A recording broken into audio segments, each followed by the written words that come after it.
പ്രിയമുള്ളവരെ, വിശുദ്ധ ബൈബിളിനെ ആസ്പദമാക്കിക്കൊണ്ട് ഞങ്ങൾ സംപ്രേഷണം ചെയ്യുന്ന ഒരു ചാനലാണ് ബൈബിൾ വചനങ്ങൾ എന്ന ഈ ചാനലിൽ കൂടി വിശുദ്ധ ബൈബിളിലെ പഴയ നിയമത്തിലെ ഉൽപ്പത്തി പുസ്തകം മുതൽ പുതിയ നിയമത്തിലെ വെളിപ്പാടിന്റെ പുസ്തകം വരെയുള്ള എല്ലാ അധ്യായങ്ങളും ഞങ്ങൾ ഉൾക്കൊള്ളിക്കാൻ ശ്രമിക്കുകയാണ്.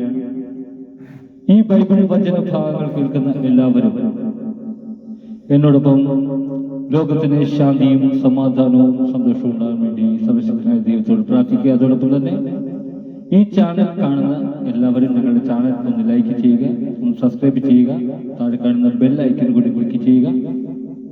കാരണം ബെൽ ഐക്കൺ കൂടി ക്ലിക്ക് ചെയ്ത് സബ്സ്ക്രൈബ് ചെയ്താൽ മാത്രമേ ഞങ്ങളുടെ തുടർന്നുള്ള അധ്യായം നിങ്ങൾക്ക് ലഭിക്കുകയുള്ളൂ. അതുകൊണ്ട് ഒന്ന് സബ്സ്ക്രൈബ് ചെയ്യാൻ മറക്കാതിരിക്കുക. നിങ്ങളെവിടെയും പ്രാർത്ഥന നിർഭരമായ സഹകരണത്തിന് നന്ദി അറിയിച്ചുകൊണ്ട് സഹകരണം തുടർന്ന് പ്രതീക്ഷിച്ചുകൊണ്ട് ഉൽപ്പത്തി പുസ്തകം 33-ാം അധ്യായത്തിൽ ഏസാവിനെ കണ്ടുമുട്ടുന്നു.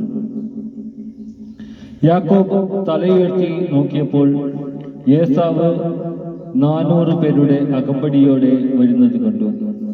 ഉടനെ യാക്കോബ് മക്കളെ വേർതിരിച്ച് ലേയായുടെയും റാഫേലിന്റെയും 2 പരിചാരികമാരുടെയും അടുക്കലാക്കി നിർത്തി. അവൻ പരിചാരികമാരെയും അവരുടെ മക്കളെയും മുൻപിലും ലേയായെയും മക്കളെയും അതിനു പിറകിലും റാഫേലിനെയും ജോസഫിനെയും ഏറ്റവും പുറകിലും നിർത്തി. അവൻ അവരുടെ മുൻപേ നടന്നു. സഹോദരന്റെ അടുത്തെത്തുവോളം 7 തവണ നിലം പറ്റി താണു വണങ്ങി. ഏസാവാകട്ടെ ഓടിച്ചെന്ന് അവനെ കെട്ടിപ്പിടിച്ച് ചുംബിച്ചു. ഇരുവരും കരഞ്ഞു. ഏസാവ് തലയുയർത്തി നോക്കിയപ്പോൾ സ്ത്രീകളെയും കുട്ടികളെയും കണ്ടു. അവൻ ചോദിച്ചു, നിന്റെ കൂടെ കാണുന്ന ഇവരൊക്കെ ആരാണ്? യാക്കോബ് മറുപടി പറഞ്ഞു, അങ്ങയുടെ ഈ ദാസന് ദൈവം കഴിഞ്ഞു നൽകിയിരിക്കുന്ന മക്കളാണ്. അപ്പോൾ പരിചാരികമാരും അവരുടെ മക്കളും അടുത്തു ചെന്ന് ഏസാവിന് വണങ്ങി. തുടർന്ന് ലേയായും അവളുടെ മക്കളും അതിനുശേഷം ജോസഫും റാഹേലും അടുത്തു ചെന്ന് താണു വണങ്ങി. ഏസാവ് ചോദിച്ചു, ഞാൻ വഴിയിൽ കണ്ട പറ്റങ്ങൾ കൊണ്ട് നീ എന്താണ് ഉദ്ദേശിക്കുന്നത്? യാക്കോബ് പറഞ്ഞു, എന്റെ യജമാനനായ അങ്ങയുടെ പ്രീതി നേടുക. ഏസാവ് പറഞ്ഞു, സഹോദര, എനിക്ക് അതെല്ലാം വേണ്ടത്രയുണ്ട്. നിന്റേത് നീ തന്നെ എടുത്തുകൊള്ളുക. യാക്കോബ് അപേക്ഷിച്ചു, അങ്ങനെയല്ല, അങ്ങ് എന്നിൽ സംപ്രീതനാണെങ്കിൽ എന്റെ കയ്യിൽ നിന്ന് ഈ സമ്മാനം സ്വീകരിക്കുക. കാരണം ദൈവത്തിന്റെ മുഖം കണ്ടാൽ എന്ന പോലെയാണ് ഞാൻ അങ്ങയുടെ മുഖം കണ്ടത്. അത്രയ്ക്ക്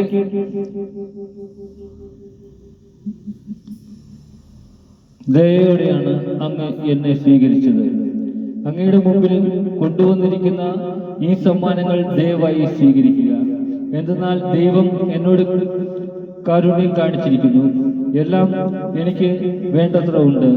അവൻ നിർബന്ധിച്ചപ്പോൾ ഏസാവ് അത് സ്വീകരിച്ചു. ഏസാവ് പറഞ്ഞു, നമുക്ക് യാത്ര തുടരാം. ഞാൻ നിന്റെ മുൻപേ നടക്കാം. യാക്കോബ് പറഞ്ഞു, അങ്ങേക്കറിയാമല്ലോ, മക്കളൊക്കെ ക്ഷീണിച്ചിരിക്കുകയാണെന്ന്. കറവയുള്ള ആടുമാടുകൾ എന്റെ കൂടെയുണ്ട്. ഒരു ദിവസത്തേക്കാണെങ്കിലും കൂടുതലായി ഓടിച്ചാൽ അവ ചത്തുപോകും. അതുകൊണ്ട് അങ്ങ് മുൻപേ പോയാലും കുഞ്ഞുങ്ങളുടെയും കന്നുകാലികളുടെയും നടപ്പിനൊത്ത് ഞാൻ പതുക്കെ വന്ന്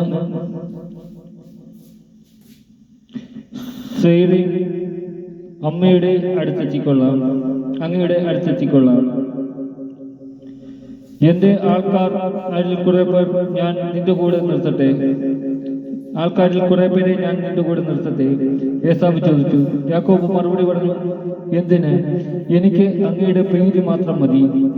അതുകൊണ്ട് ഏസാവ് അന്നും തന്നെ സേരിലേക്ക് തിരികെ പോയി. യാക്കോബ് ആകട്ടെ സുക്കോത്തിലേക്ക് പോയി. അവിടെ വീട് പണിതു, കന്നുകാലികൾക്ക് കൂടുകളും കെട്ടി. അതുകൊണ്ടാണ് ആ സ്ഥലത്തിന് സുക്കോത്ത് എന്ന് പേര് ഉണ്ടായത്. യാക്കോബ് പാദാൻ ആരാമിൽ നിന്നുള്ള യാത്ര തുടർന്നു. കാനാൻ ദേശത്തുള്ള ഷെഖേം പട്ടണത്തിൽ സുരക്ഷിതനായി എത്തിച്ചേർന്നു. അവിടെ നഗരത്തിനടുത്ത് കൂടാരം പിടിച്ചു. യാക്കോബ് ഷെക്കമിന്റെ പിതാവായ ഹാമോറിന്റെ മക്കളിൽ നിന്ന് താൻ കൂടാരം പഠിച്ച പറമ്പിന്റെ ഒരു ഭാഗം 100 നാണയത്തിന് വാങ്ങി. അവൻ അവിടെ ഒരു ബലിപീഠം പണിതു. അതിന് എൽ എലേഹൈ ഇസ്രായേൽ എന്ന് പേരിട്ടു.